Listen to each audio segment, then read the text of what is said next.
Недостаток на зеленило во општините. Марта Кос ја пофали Македонија. Украина го предвидела потегот на Путин. Царинската политика на Трамп пред судот. Градинарството ја зачувува когнитивната функција и го подобрува квалитетот на живот. Најубавиот европски град во кој никој не оди, Вроцлав, градот со 12 реки, 21 остров и стотици џуџиња.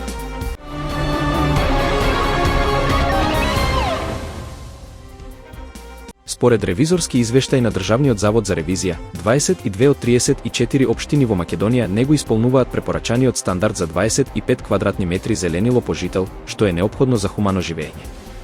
Ниту една општина не го достигнува стандардот утврден во член 19 од Законот за урбано зеленило.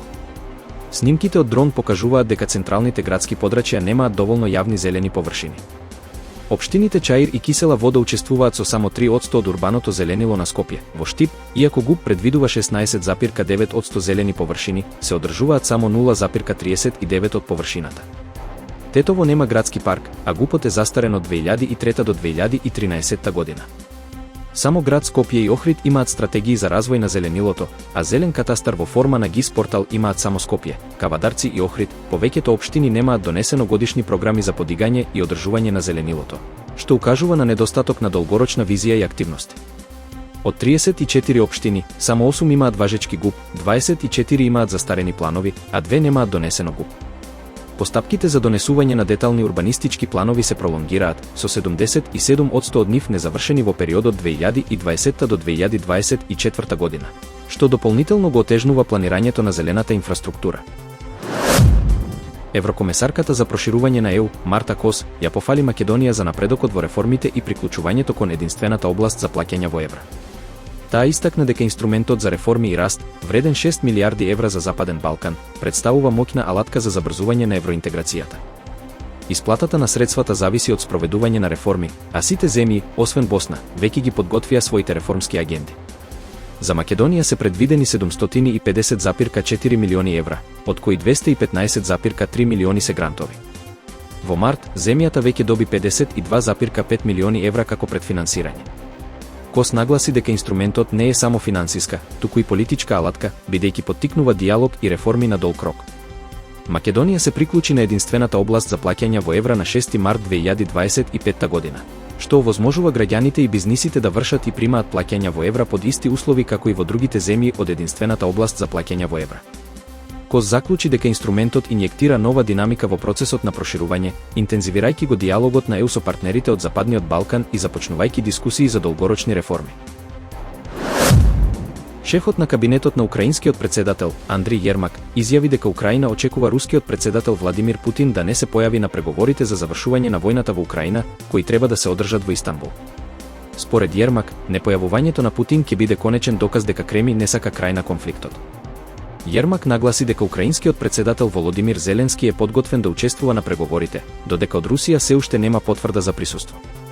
Тој додаде дека Украина се согласила на прекин на огнот пред 2 месеци за време на преговорите со посредство на САД во Џеда, Саудиска Арабија, но дека Русија го отфрлила тоа. Украинската страна истакна дека, доколку Путин не се појави на преговорите, тоа ќе биде последен сигнал дека Русија не е подготвена за мир. Јермак повика на силна реакција од страна на САД и меѓународната заедница, вклучувајќи нови санкции и воена помош за Украина. Предходно, турскиот председател Реџеп Тајип Ердоган изрази подготвеност Турција да биде домаќин на преговорите за завршување на војната во Украина. Сепак, од Русија се уште нема официјална потврда за учество на председателот Путин на овие преговори. Судот во Њујорк разгледува тужба против царинската политика на американскиот председател Доналд Трамп, во која се оспоруваат воведените тарифи за увоз на челик и алуминиум. Тужителите тврдат дека овие мерки биле донесени без соодветна законска основа и дека ги нарушиле трговските односи на САД со другите земји. Според извештаите, одлуката на судот се очекува уште овој месец, што може да има значајни последици врз трговската политика на САД и меѓународните економски односи. Правните експерти истакнуваат дека исходот од случајот може да постави преседан за идните одлуки поврзани со трговските тарифи и извршните овластувања на председателот. Тужителите, кои вклучуваат неколку индустријски асоциации и компании, бараат укинување на тарифите и надомест за настанатите штети. Тие аргументираат дека мерките на Трамп довеле до зголемени трошоци за американските производители и потрошувачи, како и до одмазнички тарифи од страна на трговските партнери. Одбраната, од друга страна, тврди дека тарифите биле неопходни за заштита на националната безбедност и домашната индустрија. Судот ќе треба да одлучи дали овие мерки биле во рамките на претседателските овластувања и дали биле спроведени во согласност со законот.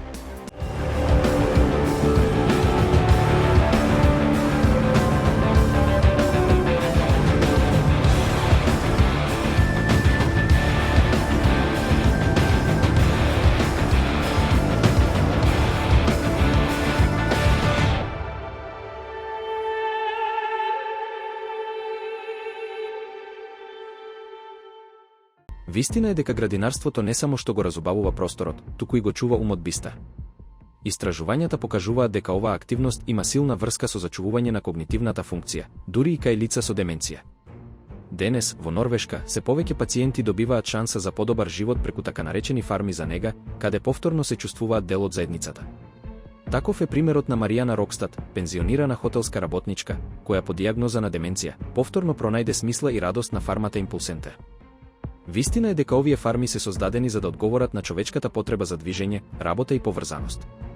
Основачите на Импулсентер, инспирирани од љубовта кон земјоделството, сакаат да понудат алтернатива на изолацијата. Во 2015 година, Норвешка воведе државна програма која ги поддржува ваквите активности, препознавајќи ја нивната моќ преку така наречени зелени рецепти, социјално пропишани активности во природа. Вистина е дека градинарството има конкретни здравствени придобивки. Доктор Мелиса Лем вели дека престојот во природа и работата со растенија ја зголемуваат физичката активност, социјалната интеракција и го намалуваат стресот. Истовремено, се намалуваат ризиците од високи вредности на шеќер и крвен притисок, прекумерна тежина и болести поврзани со деменција. Вистина е дека времето поминато во градина остава траен позитивен ефект на мозокот. Истражување од Универзитетот во Единбург покажало дека луѓето кои градинареле имале подобри резултати на тестови за интелигенција дури и во старост, споредено со оние кои не ја практикувале оваа активност. Градинарството се докажува како едноставна, природна и ефикасна алатка за зачувување на менталното здравје, без оглед на возраста. Вистина е дека грижата за растенија поттикнува чувство на одговорност и цел, особено кај постари лица кои често се соочуваат со губење на улогата во семејството или општеството. Самата рутина на садење, наводнување и берење создава структура во денот и ја подобрува ориентацијата во време и простор, што е особено важно за лицата со когнитивни нарушувања. Вистина е дека фармите за нега не им помагаат само на пациентите, туку и на нивните негуватели и семејства. Кога блиските гледаат дека нивниот роднина повторно е активен, комуницира и ужива во животот, тоа ја намалува и нивната психолошка тежина. Дополнително, оваа форма на терапија е финансиски поддржлива од некои традиционални медицински третмани. Вистина е дека овој модел полека се прифаќа и во други земји, вклучувајќи ги Канада, Јапонија и Холандија.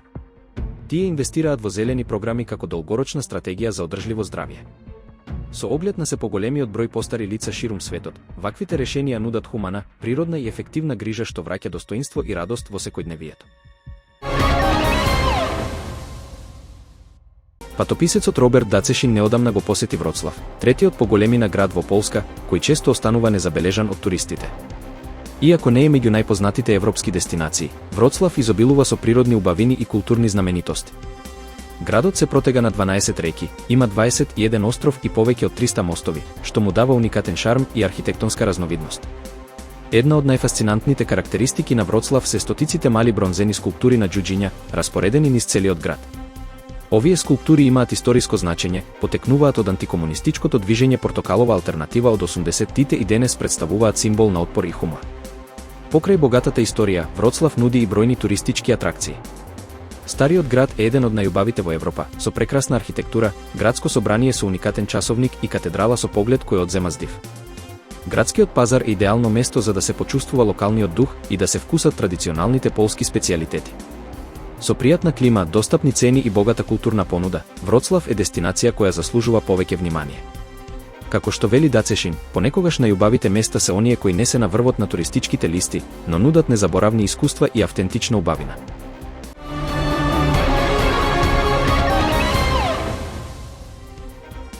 Недостаток на зеленило во општините. Марта Кос ја пофали Македонија. Украина го предвидела потегот на Путин.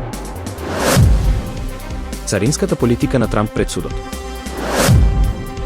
Градинарството ја зачувува когнитивната функција и го подобрува квалитетот на живот.